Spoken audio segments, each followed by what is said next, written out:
Уважаемый Иван Азурович, коллеги, участники, гости форума. Форум «Команда Абхазии» объединил нас здесь для важного диалога. Диалога о настоящем и будущем нашей страны.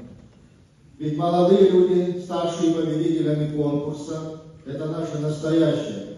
И 46 человек из них уже являются действующими государственными служащими, руководителями ответственных направлений и проектов, а более 10 получили новые назначения или повышение по службе в течение последних 6 месяцев. Но они также и наше будущее, потому что каждый участник команды «Абхазия» – это энергичный, трудолюбивый, целеустремленный и высокомотивированный на успех и положительные изменения человек.